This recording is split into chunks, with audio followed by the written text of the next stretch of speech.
So, IGN had Lidia Sobieska all along. They got it. They got Lidia.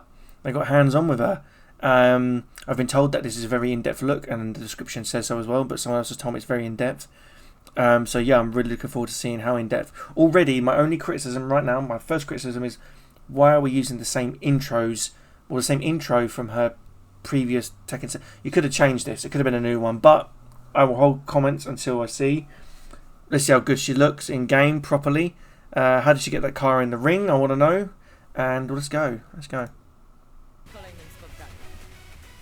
The fighting Prime Minister of Poland, Lidia Sobieska, makes her return to the King of She Iron has an Fist insert in Tekken 8 as the second DLC character.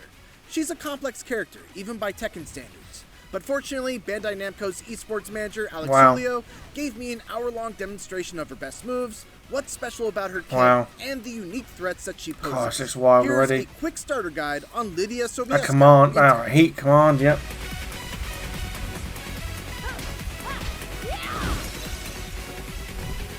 Like her Tekken 7 iteration, Lidia is a character that utilizes a lot of stances. In Tekken 8, she has a total of 4 of them. Wow. They are Cat Stance, Horse Stance, Striking Wolf Stance, and Heaven and Earth.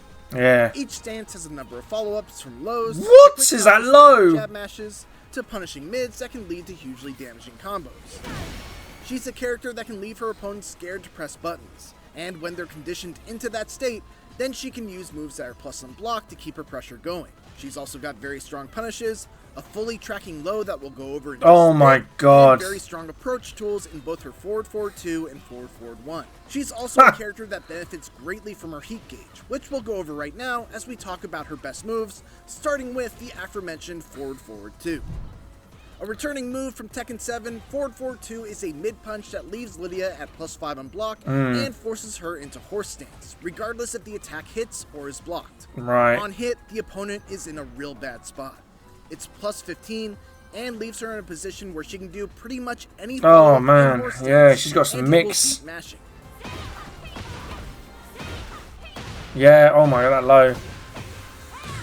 That's a wall. So the opponent must guess on blocking a mid heat engager that's only -10 on block, a low counter hit launcher, or take a gamble and mash to try beat an axe kick that leaves Lidia at +8 on block and transitions into a whole new stance with another set of mix-ups. Yeah. It gets better. If But she does gets it? this move in heat, she's at +17 and can get a guaranteed follow-up that ends with her going into Heaven and Earth stance, where she can threaten with several strong attacks, including a fast and blockable, and gets a charge that powers up some of her moves for the rest of the match. The little brother to forward 2, forward 1 is a running high punch approach option that leaves Lidia at +6, but doesn't force her into a stance. The drawback, of course, is that it's a high and can be ducked, but since ducking against Lidia is so scary, see everything I said before about forward 2, this is a very useful option to mix into your approach and keep your turn.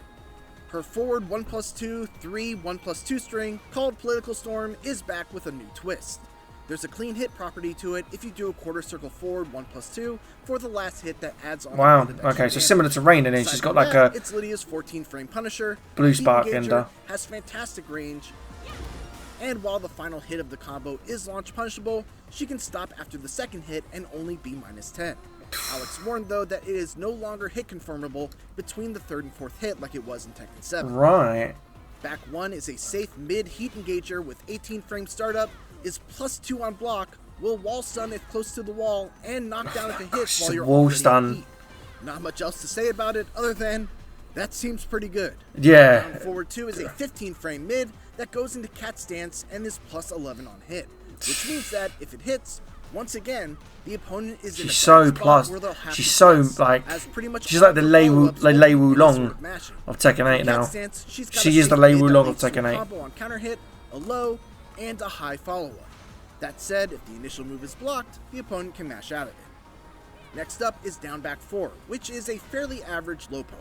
It's a bit slow at 22 frames of startup, but it does track sidestep left and is 0 on hit. What's nice about it is that you're standing afterwards, so you don't limit yourself to wall rising moves after landing it. Down 2 is another low that is faster at 18 frames, but it is -4 on hit. So if your opponent knows that, they can take their turn back if it hits. It does go under highs though, and if it counter hits, you get a free from crouching down forward 2 heat engager. Wow. From crouching, down forward 3 is another low, though this one can knock down from close range and has a guaranteed follow-up with forward 3. Wow. The downside is that this one is launch punishable if blocked, so just be careful with it.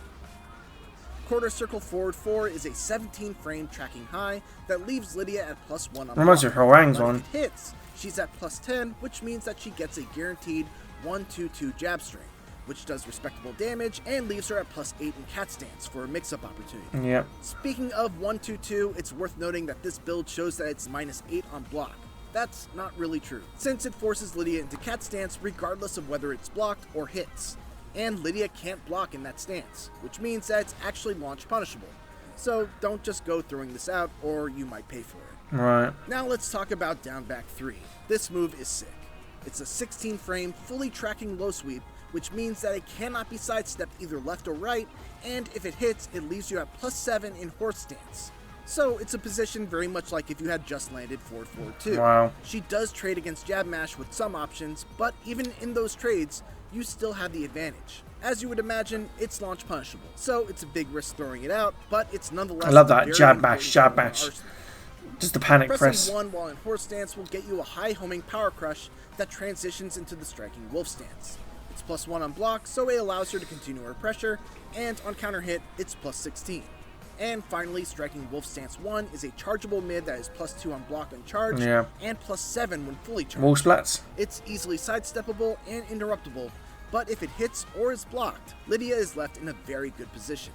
Without a charge, she's still at +16 and gets a guaranteed follow-up, and if the full charge hits, she gets a damaging full combo. Wow. That's by no means an exhaustive look at Lidia's moveset, but these are the moves you'll definitely want to know both if you're starting out using her, or if you want to get a basic understanding of what she wants to do when you're fighting against her. Now let's take a look at her punishers. Lidia's got a punisher for everything from 10 to 15 frames and even beyond. Her 10 frame punish is her 1-2-2 string. It does good damage and leaves her in cat stance at +8. It's an extremely good 10 frame punish. She's also got 1-4, which doesn't force you into stance if you'd rather not transition. For 11 frames, she's got 2-2 and 2-4. Once again, 2-2 transitions into cat stance, but if you'd rather not transition, you can use 2-4. Right. 12 frame punish is 4-2-4, which can wall splat and wall break. Yeah. For 13 frames, she's got back 2-3, which leaves her at +6 on hit. At 14 frames, she's got the aforementioned political storm string that does big damage and is a heat engager as well. For 15 frames, she's got a couple of different combo starting options. 3-2 is her main starter that you'll likely see the most damage out of for 15 frames. There's a just frame property for perfectly timing the second hit that gets you extra damage. Up forward 4 is her hop kick, which is less ideal as it will tornado the opponent afterwards, diminishing some of the damage. Yeah. And down forward 4-2 is her far-reaching 15 frame punish, which can be followed up by a guaranteed forward 1 and 2. For her wall rising punishes, she's got Wall rising 4-2 as her 11 frame, which goes into cat stance. From crouch, down forward 2 is her 12 She's frame. a mix-up monster. And as we covered before, is a heat engager. For 13 frames, she's got wall rising 1-4, which can wall splat. And wall rising 1-2. In any position she's in, cat stance at +11. She's got an option. She's like Jin and Lei mixed together. Which gets a free follow-up with forward 1+2 once again. Stances, good punishment. Frames, she's got the standard wall rising charge attacks. Now let's put this all together in some combos. Here are a handful using several different launchers that Alex showed me.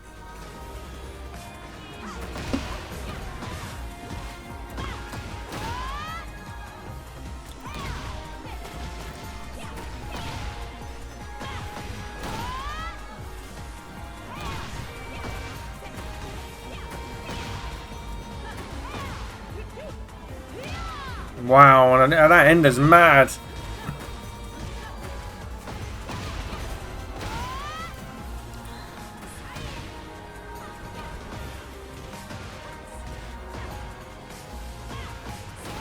Wow, that's crazy. And before we wrap up, we need to talk about one last stance of Lidia's, the Heaven and Earth stance. Heaven and Earth is a unique stance in that she can only enter it while in heat or after a heat engager. Okay, they look behind it. it. She can enter it while in any other stance by pressing up. As I touched upon briefly earlier, when she enters the stance, she gains a charge, which simply powers up the damage of some of her moves and persists through the entirety of the match. From Heaven and Earth, she has 3 main options. Press 2 for a powerful 13 frame mid, that's plus 6 on block, 1 for an 18 frame power crushing mid, that's only minus 11, and 1 plus 2 for a 16 frame high unblockable. Fucking hell. And finally, the last thing to know about this stance is that it's also a parry stance. If attacked during it, she will parry, restore some of her heat time, and re-enter the stance with enough time to follow up with one of the attacks she can use out of the stance. Lidia is a complex character, with one of the largest movesets I've seen in Tekken 8. She has ways to mix you up and continue her suffocating pressure. I hope this guide proves useful for both players who want to learn how to play her, and for those looking for ways to deal with her by understanding her moveset just a little bit better. Thanks for watching, and for everything else, keep it here. Yeah, okay. Well, I mean, she's a mix-up monster, like I thought she'd be. She's got stances, like we all knew she'd have, and she's a monster. She's an absolute monster, but she's going to take a lot of practice. I think there's going to be some cheese there for people, and I think it's just basically a case of just understanding her. I definitely want to pick her up though, because I think she's so interesting moveset wise. I think she's got a real interesting like moveset, and it's just something to to practice with, and really sink your teeth into in terms of like how good she is and that as a character. So yeah, I'm looking forward to her. So yeah, IGN have released her now. She's free. We've also got the Tekken talk coming soon, so I'm hoping we get a release date for her now. But yeah, awesome. Anyway, thanks for checking out the video. I know it wasn't real heavy breakdown stuff, but let's be honest, she looks like an absolute powerhouse of a character, and she's got tools. She's got probably more tools than Jin has, to be honest. So I think she could be high. I think she could rival Jin in terms of like having an answer for most situations, because I feel like Jin's got the answer for everything, and I think Lidia might have the answers for those answers. For the long equations. Anyway, appreciate watching. Thanks so much.